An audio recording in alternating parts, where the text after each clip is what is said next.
Madam, आज के एजेंडे के अलावा भी कुछ मुद्दे डिस्कस हुए हैं, आप बताएंगे। देखिए, एक बहुत महत्वपूर्ण मुद्दा कई राज्यों ने, जिसमें दिल्ली भी शामिल है, पंजाब भी शामिल है, पश्चिम बंगाल भी शामिल है, एक बहुत महत्वपूर्ण मुद्दा कई सारे फाइनेंस मिनिस्टर्स ने उठाया कि क्यों जीएसटी को पीएमएलए यानी prevention of money laundering act के तहत लाया गया है।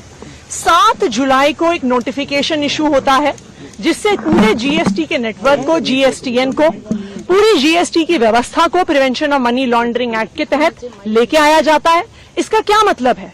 इसका ये मतलब है कि जो लोग भी जीएसटी भरते हैं, चाहे आपका छोटा से छोटा बिजनेस हो या बड़े से बड़ा कंपनी आप चलाते हैं, अब आपको पीएमएलए के तहत ईडी प्रोसिक्यूट कर सकती है। इसका क्या मतलब है कि अगर किसी मजबूरीवश कोई ऐसे व्यापारी हैं जो अगर जीएसटी नहीं भर रहे हैं, अब सिर्फ जीएसटी उन पे केस नहीं करेगी, ईडी उन पे केस कर सकती है।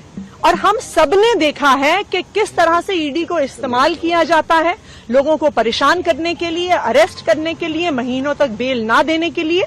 तो अब देश के करोड़ों व्यापारियों पर क्या ईडी के केस चलेंगे?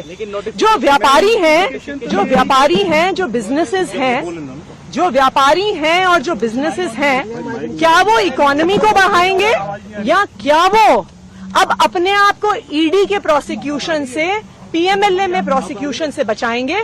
हम इसका पुरजोर विरोध करते हैं और बहुत सारे फाइनेंस मिनिस्टर्स ने विरोध किया है, चाहे वो दिल्ली हो, पंजाब हो, पश्चिम बंगाल हो, राजस्थान हो, सबने डिमांड करी है कि इस पर, तमिलनाडु हो, कि इस पर जीएसटी काउंसिल में चर्चा होनी चाहिए। लेकिन तीखी बहस के बावजूद तक केंद्र सरकार और जो वित्त मंत्री निर्मला सीतारमण जी हैं, इस पे चर्चा करने के लिए भी तैयार नहीं है।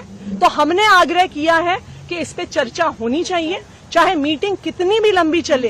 करोड़ों व्यापारियों की जिंदगी, देश की अर्थव्यवस्था इससे जुड़ी हुई है।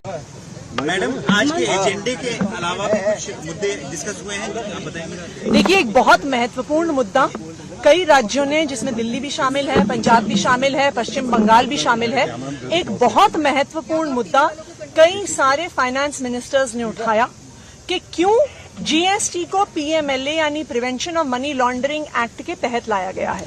7 जुलाई को एक नोटिफिकेशन इशू होता है जिससे पूरे जीएसटी के नेटवर्क को, जीएसटीएन को, पूरी जीएसटी की व्यवस्था को prevention of money laundering act के तहत लेके आया जाता है। इसका क्या मतलब है? इसका ये मतलब है कि जो लोग भी जीएसटी भरते हैं, चाहे आपका छोटा से छोटा बिजनेस हो या बड़े से बड़ा कंपनी आप चलाते हैं, अब आपको पीएमएलए के तहत ईडी प्रोसिक्यूट कर सकती है। इसका क्या मतलब है कि अगर किसी मजबूरीवश कोई ऐसे व्यापारी हैं जो अगर जीएसटी नहीं भर रहे हैं, अब सिर्फ जीएसटी उन पे केस नहीं करेगी, ईडी उन पे केस कर सकती है। और हम सबने देखा है कि किस तरह से ईडी को इस्तेमाल किया जाता है लोगों को परेशान करने के लिए, अरेस्ट करने के लिए, महीनों तक बेल ना देने के लिए। तो अब देश के करोड़ों व्यापारियों पर क्या ईडी के केस चलेंगे?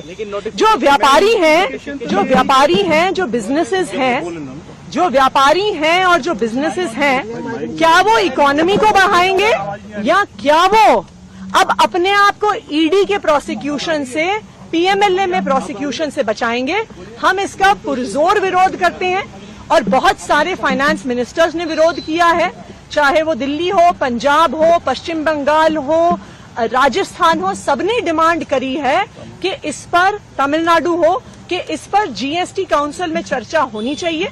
लेकिन तीखी बहस के बावजूद तक केंद्र सरकार और जो वित्त मंत्री निर्मला सीतारमण जी हैं, इस पे चर्चा करने के लिए भी तैयार नहीं है। तो हमने आग्रह किया है कि इस पे चर्चा होनी चाहिए, चाहे मीटिंग कितनी भी लंबी चले। करोड़ों व्यापारियों की जिंदगी, देश की अर्थव्यवस्था इससे जुड़ी हुई है।